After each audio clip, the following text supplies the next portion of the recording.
Olá, turma, tudo bom?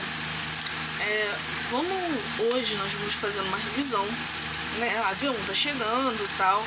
Eu preparei um grande questionário de revisão que vocês vão fazer, vai formar um grande texto, uma grande revisão, para vocês a memorizarem. E eu vou explicando aqui mais as questões, tá? Questão 1. Como que Aristóteles defendia que a Terra possui um formato redondo?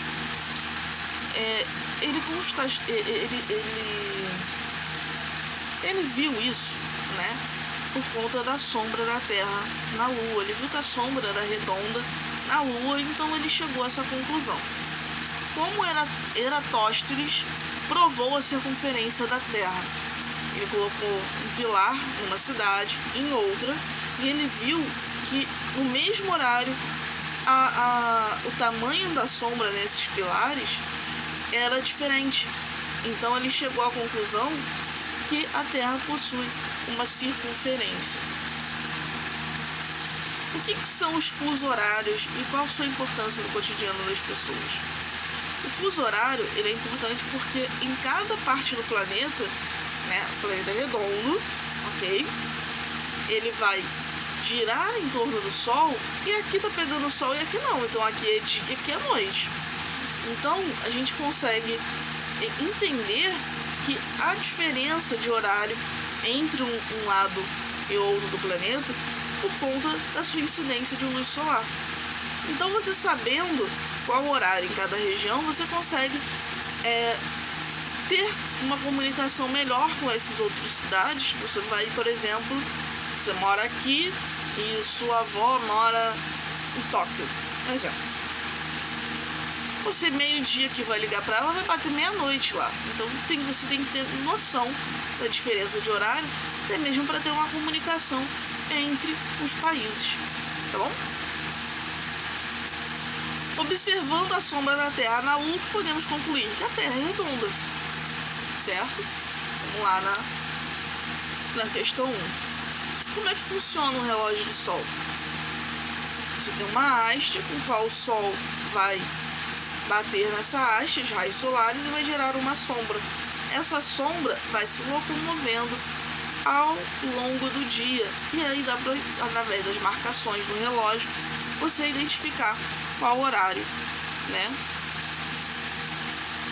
O que é um plano orbital? É o trajeto que uma órbita percorre, né? Vamos lá? Sistema geocêntrico e heliocêntrico. Acreditava-se que a Terra era o centro do universo e que tudo girava em torno da Terra, tá? Isso era o sistema geocêntrico, terra no centro. E o heliocêntrico foi quando se descobriu, né, que na verdade a Terra gira em torno do Sol e não o sistema solar em torno da Terra, tá? Como é que são definidas as estações do ano? De acordo com a sua proximidade, a proximidade da Terra e a angulação do eixo da Terra, né, no movimento de translação. Qual a diferença de equinócio e solstício? Solstício, o dia mais longo, equinócio, a noite mais longa do ano. O que são as correntes de convecção? Correntes de convecção são os movimentos gerados pelo magma no manto, né? E esse movimento faz com que as placas tectônicas se locomovam, se mexam, tá? E que esses movimentos geram a deriva continental, né? Com o passar dos anos, dos milhares, milhões de anos, a Terra era um único continente, tinha um único continente chamado Pangeia.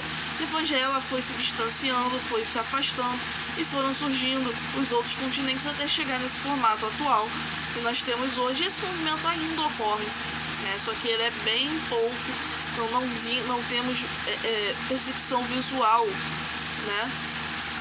Por conta que ele demora muitos milhares de anos para poder ter uma percepção visual do movimento. Por que no Brasil não tem abalos sísmicos ou vulcanismo? A gente não tem essa presença, porque o Brasil fica em cima de uma placa tectônica chamada sul-americana, fica bem longe das bordas. Quanto mais próximo das bordas, maior a incidência de vulcanismo, maior a incidência de terremoto. Caso o terremoto seja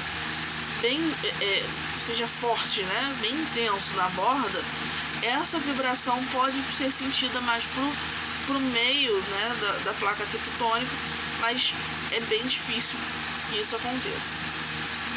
Bom, vamos lá. Relacionar o tipo de rochas com a formação do solo. O solo vai ser formado por fragmentos de rocha. Então, se você tem maior presença de um tipo de rocha, você vai ter maior incidência daquela substância naquele terreno. E os fósseis, eles vão se formar nas rochas sedimentares. As rochas sedimentares, elas vão acumulando em cima do corpo daquele ser e ela vai solidificar aquele ser, né, gerando os fósseis. Tá? Características gerais do solo: cor, textura, né, a porosidade. Qual a importância da porosidade? Quanto mais poroso, maior a água passa com mais facilidade. Então, por exemplo, um solo de argila, ele é mais compacto, a água não passa com tanta facilidade do que num solo arenoso, e as partículas são mais soltinhas e a água passa com facilidade.